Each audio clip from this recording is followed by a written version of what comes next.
How's it going, guys? In this video I'll show you how to change brake pads, well, the rear brake pads in a Subaru Liberty 2012 and above. The process should be quite similar for other Subarus. Now I've got these Bendix brake pads. These are the best you can get in Australia. These are hybrid, so they've got a one layer of it's got, I think, 2 layers of ceramic brakes and 1 layer of titanium compound in the middle, and it's supposed to be really low on noise and brake dust. So this is an upgrade for me, so I hope they go well. They are a little bit more expensive than other normal brake pads you will get, but I think it's well worth it. I've only heard good things about Bendix, so I'm really excited to find out how good these are. And I've also bought a Bendix brake cleaner, so while I'm in the process of changing it, I'm also gonna give it a good nice scrub and clean it with the brake cleaner, so to make sure there's no noise or anything.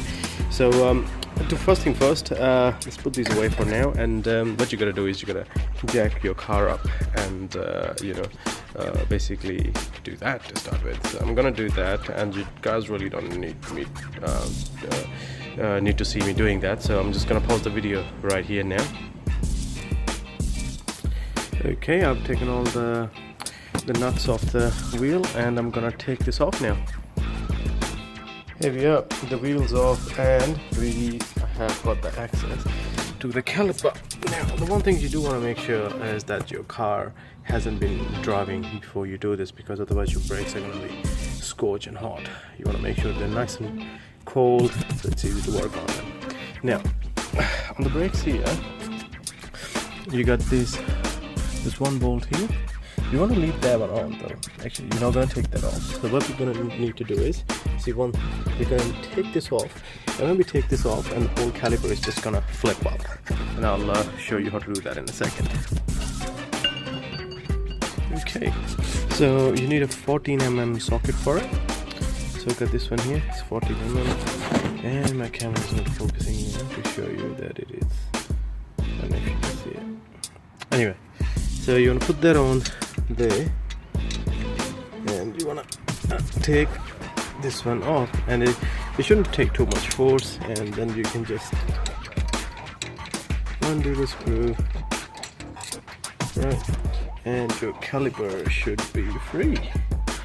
Right, so you got your caliper free now, and don't forget you will need a G clamp or a C clamp, whatever you call it, depending on where you are, so to push that piston, this piston back in, because when you take your caliper off, the piston comes out, so you're gonna need another that C clamp to push it back in before you put it back together. All right, so here are the brake pads. Now I'm gonna need something to hold this caliper up. Let me see if I can work out something. Okay, you can use a bungee cord or something, but I've just found myself a big ass rubber band, and I put the rubber band on top, and it's holding it quite well. So the next thing is you want to remove your brake pads. It wouldn't be a bad idea to wear gloves, but yeah, I'm not gonna bother. So you kind of have to wiggle them out. There you go. Yeah, as you can see, they've got barely left anything on them. So it was a pretty good time to actually change them. I'll compare the new one with you. So here I've got the new ones. I'm gonna open up the packet. God, it's so hard to do all this with one hand. Alright, you know what? I'm gonna open up the packet and I'll show you once I'm done. Okay, so here's the comparison right next to each other. Look at the padding on this one. So this one's brand new, of course. Right, and then you got this old one, which is really worn out. So, and then there's also going to be a pad on the back side of it, so you also got to remove that one.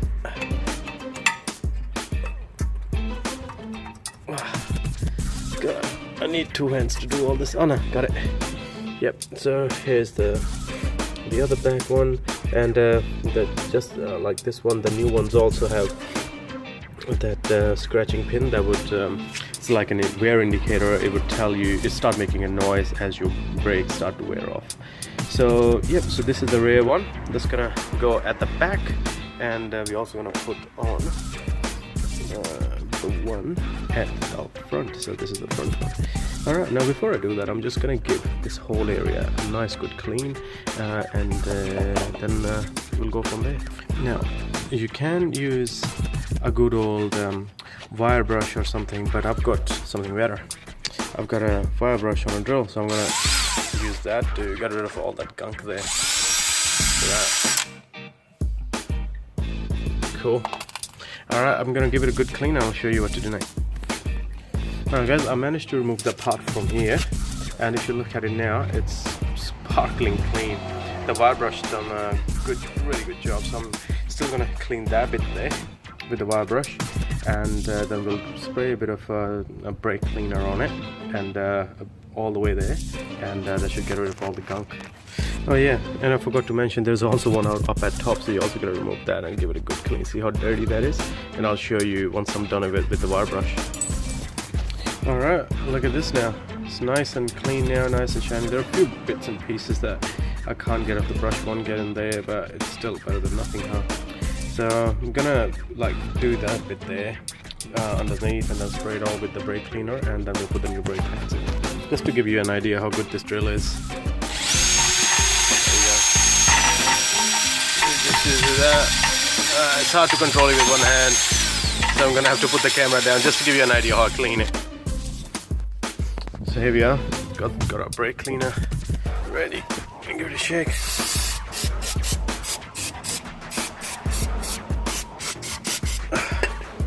Look at all the gunk dropping down there, and where are those little clips? I'm also gonna give them a clean. So that's the upper one. Shit, gonna have to, again guys, gonna have to put the camera down, sorry. Alright, those clips are back in, and now we're gonna start putting our brake pads. So I'm gonna start with the rear one first. So here's my new Bandix pad, so, and the clip here should go underneath with the curve. And so what you're gonna do is you're gonna find the slots. This is a bit tricky part because you can't really see the other end of the caliper. Oh gosh, come on.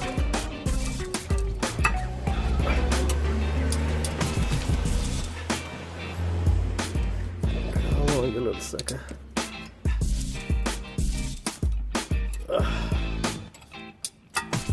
Alright guys, I think I'm gonna have to put the camera down again. Need two hands. Alright, I've got the brake pads in there. Now we gotta get the caliper back in, and the trick to do that is grab your old brake pad and you put it there, and then you use this C-clamp to slowly push it in. Now I am trying to figure out how can I show you this, because I'm gonna definitely need two hands to do this, but just to let you know that, you know, so you put your brake pad there, right, and then you put the C-clamp on top of it, and you push it in, so the caliper, the piston goes all the way inside.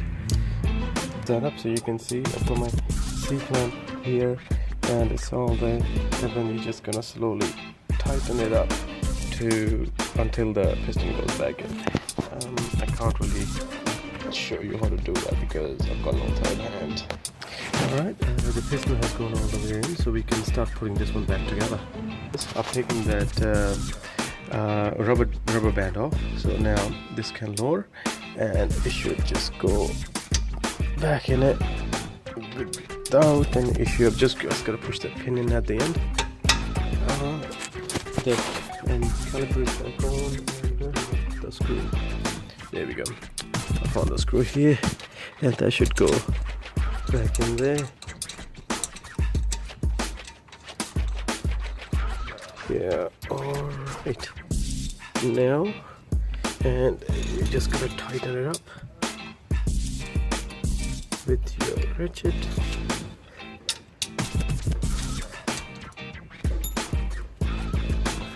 Now again, you don't want to go overboard with this. Just nice and snug. That's it. Now all you gotta do is you gotta put your wheel back on, and then you're back on track. One thing I would like to mention is that looks like I've got something on my camera.